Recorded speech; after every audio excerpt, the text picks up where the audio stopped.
Hello and welcome to another edition of Professor Speaks. My name is Alex Hernandez. Alongside me, as always, is Dr. Craig Stern. And recently in the news, we've heard that Amazon has teamed up with two giant corporations, Berkshire Hathaway and JP Morgan Chase, to form their own healthcare company. And this healthcare company is going to help provide is going to provide healthcare services to their employees, and it's said to cover about 1 million lives or over 1 million lives.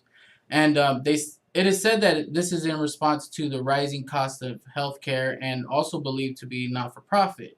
So, Dr. Stern, is this common among corporations to form their own healthcare companies?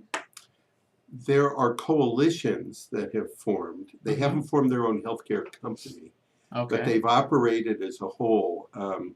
Some time ago, and we know because we were involved, that a group of coal mining companies in West Virginia, Illinois, Indiana, Tennessee, and over in Wyoming formed a coalition. In Hawaii, there's a healthcare coalition that is loosely knit. They negotiate together, but they're not one company. So it's been done before as a coalition, not necessarily coming together and forming a company. Now, what does that mean exactly when you form a healthcare company? Well, that's interesting because nobody knows. I mean, the news issues came up with very few comments, and the only thing that we heard was from healthcare companies that said that you can't just start something without knowing anything. So there's clearly some pushback there of what goes on. Right. Presumably, they're going to have a CEO by the end of this year, 2018. Okay. And the idea would be to put together some sort of a healthcare company. Presumably, although they haven't said, it would have elements of health insurance. So it'd be like a plan, a health plan.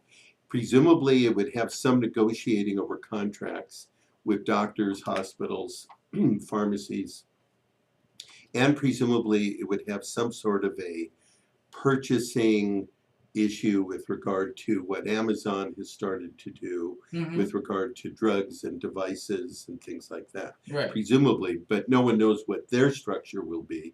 And that's part of what we wanted to talk about today. So we'll talk about it. And before we move along, we also have approached this topic before with Amazon specifically when they were applying for several different licenses in different states to distribute wholesale generic products. Am I correct? Am I off base? That's true. And in most cases, they were going after wholesale licensing that was not for human consumption drugs, but rather for devices, which are a bit easier to license in that regard, so that they'd be covering that kind of material, not necessarily drugs. Now the issue will be how do they handle that? And we also talked at the time that today groups like Walmart, Costco, and others already have that put together. They have their own PBMs, they have their own pharmacies,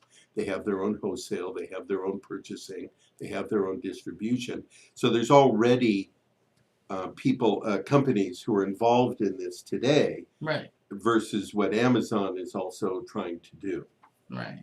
Well, is there a large market for these companies that kind of go into self-insuring themselves? Yeah, there is. And with full disclosure, we at Pharma and Data do a lot of work with self-insured employers and the rest. The fundamental concept here is the following. Each state of the 50 states has their own insurance department.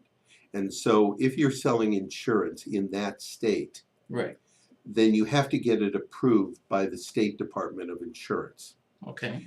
If, on the other hand, you're self-insured, and let's say you do business in multiple states, like General Motors or Ford or JP Morgan Chase or things like that, then as a self-insured employer, you can work under a bill called the ERISA bill, E-R-I-S-A.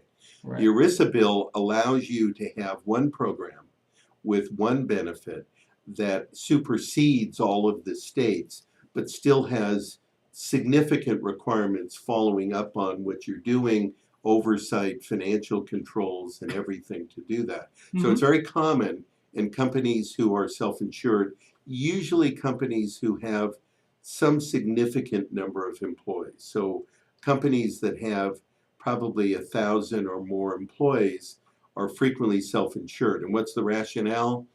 If you go to the marketplace and you buy insurance from some insurance plan, it's going to cost you a certain amount of money. Right. The idea is to try and cut that cost down by becoming self-insured, which means that you pay for everything.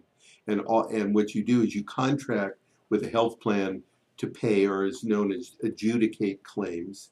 You pay to have contracts with doctors and hospitals. Right. You may pay with a PBM in order to have contracts with pharmacies and things like that. That's very common. Mm-hmm. Very common. Right. Okay. Well, you had mentioned some of these middlemen, the PBMs, the other plans that have adjudicators and things like that. What is their response to this kind of move by Amazon?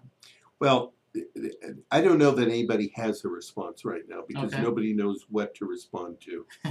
But just real quickly, the question is, what have self-insured employers done to try and control costs? Because that'll be the landscape that groups like Amazon, Berkshire Hathaway, and JP Morgan have to look at and say, people who have done this already, and by the way, they're probably self-insured themselves, Right. but people have done this already, have some experience with it, and perhaps it's not up to the level of what they want.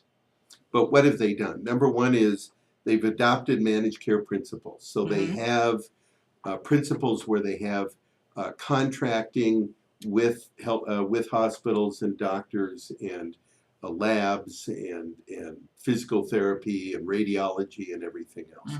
They have contracts typically with PBMs, pharmacy benefit managers, to have contracts with pharmacies and adjudicate all the pharmacy claims or pay the pharmacy claims. They have issues with regard to where they have formularies for drugs, where they have purchasing contracts, where they've tried to lower their costs. Because at the end of the day, the major methodology is to find ways to leverage all of your lives to say, we don't want to buy things at retail, we want to buy it at wholesale. Whatever you're buying at wholesale, we want a cheaper discount. What the issues that have been brought up with originally Amazon and now Amazon and JP Morgan and Berkshire Hathaway is they want even bigger discounts than what they have now. And what they're saying is, they think that the current system with all the players don't want to change anything. They like it the way it is. They're making money, so therefore they won't help us to change. Right. And what Amazon and the others are saying is, no, we want it to change, whether we have to blow up the system or whether we have to do it a different way. We want to take a lot of this profit making that goes on by health plans, by PBMs, by third-party administrators, by hospitals, by doctors, by pharmacies, and say, we're going to take part of this profit out of it, potentially move to a cost plus, but it isn't quite clear that's what they're going to. Okay. But the entire market is moving to cost plus, so that's not a surprise. The entire market is moving to value-based purchasing, so they're saying, if there's value, we'll pay for it. If there's no value, we're not going to pay for it. There's also a move to not paying for hospital readmissions. If you have them in the hospital, you presumably deal with their problem and solve it. Okay. Why should I pay if the patient comes back within 30 days for the same problem? Why should I do that? So the marketplace has already started many of these things, but clearly this move is to say things don't work quite the way they should be. And so as a result of that, that becomes a problem. So this is really just like three big companies taking a stab at something they're not quite sure of, but they're hopeful or they have like a gut feeling that they can change the system the way it is. Yeah. Because a lot of the critics that have critiqued the healthcare plan system are saying the lack of transparency, you don't really know where the money's going.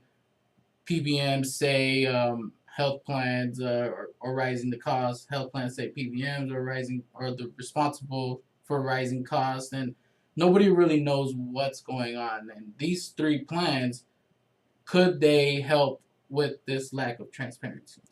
Yeah, they could. Clearly, I mean, it's not only, when by the you way, finish, but is like, could they help with the lack of transparency? But could this also decrease healthcare costs or show us why healthcare costs are going up and maybe it's justified?